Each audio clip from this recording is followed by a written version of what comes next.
السلام علیکم جی، سارے اردو چینل پر آپ کو خوش آمدید۔ اگر آپ سنگل پیپر کی تیاری کر رہے ہیں فار اینی پوسٹ تو یہ ویڈیو آپ ہی کے لیے ہے، اور خاص طور پہ آج کی ویڈیو میں ایسے سوالات جو ہے وہ لے کر آیا ہوں جن کا تعلق جو ہے وہ پی پی ایس سی یا ایف پی ایس سی جو سنگل پیپر کی پوسٹ ہوتی ہے اس میں جو اردو کا پورشن ہوتا ہے، یہ سوالات جو ہے ان کے حوالے سے ہی ہیں۔ اور آج کی ویڈیو میں موسٹ ریپیٹڈ سوالات کو آپ کے سامنے لے کر آیا ہوں، اور انشاءاللہ مجھے قوی امکان ہے کہ یہ سوالات جو ہے وہ آپ کے لیے کارگر ثابت ہوں گے، اور انشاءاللہ اس میں ان سوالات کو اگر آپ کریں گے تو یقینی بات ہے کہ آپ کو پورے نمبر جو ہیں وہ اردو پورشن سے ملیں گے۔ نمبر 31 دیکھیے گا کہ کلمہ کی اقسام ہیں۔ کلمہ کی 3 اقسام ہیں: اسم، فعل اور حرف۔ سوال نمبر 32، ایسا نام جو حکومت کی طرف سے اعزازی طور پر ملے کیا کہلاتا ہے؟ اس کا جواب ہوگا خطاب۔ 33واں سوال ہے کہ رستم و سہراب ڈرامہ جو ہے وہ کس کا ہے؟ اس کا جو درست جواب ہے وہ ہے آغا حشر کاشمیری۔ سوال نمبر 34 ہمارے پاس ہے، اور وہ یہ ہے کہ اردو کا پہلا ڈرامہ جو ہے، پہلا باقاعدہ ڈرامہ جو ہے وہ کون سا ہے؟ تو وہ ہے اندر سبھا۔ سوال نمبر 35، غورۃ الکمال کس کا دیوان ہے؟ اس کا جواب ہوگا امیر خسرو۔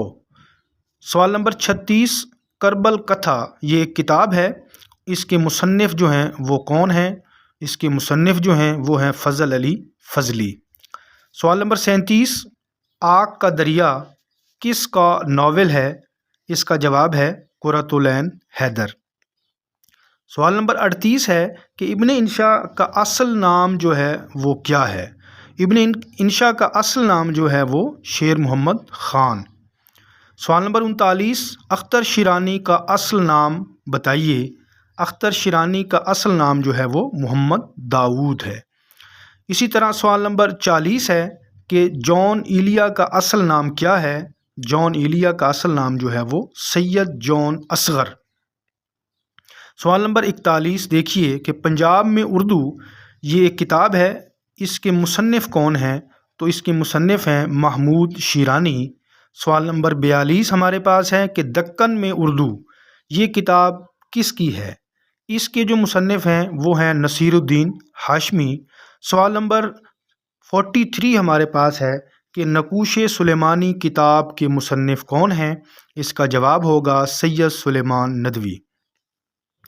سوال نمبر 44 ہے ہمارے پاس کہ پکا پان ہونا یہ محاورہ ہے، اس کا مطلب کیا ہوتا ہے؟ اس کا مطلب ہوتا ہے بہت بوڑھا ہونا۔ سوال نمبر 45 ہمارے پاس ہے کہ آڑے آنا اس کا مطلب کیا ہے؟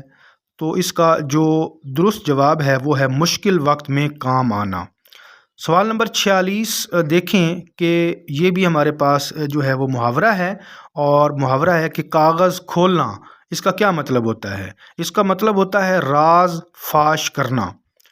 سوال نمبر 47 ہے کہ سبز قدم ہونا اس کا مطلب کیا لیا جاتا ہے؟ اس کا مطلب ہوتا ہے منحوس ہونا۔ سوال نمبر 48 ہے کہ چاہے زنخداں کا کیا معنی ہے؟ اس کا مطلب ہوتا ہے ٹھوڑی کا گڑھا۔ سوال نمبر 49 وہ ہے سمندر بلونا سے کیا مراد لیا جاتا ہے؟ یہ بھی محاورہ ہے، اس کا جو جواب ہوگا وہ ہوتا ہے جستجو کرنا۔ سوال نمبر 50 اور آج کی ویڈیو کا آخری سوال ہے کہ سبزہ آنا یہ بھی محاورہ ہے، اس کا مطلب کیا ہوتا ہے؟ اس کا مطلب ہوتا ہے داڑھی مونچھ کا آنا۔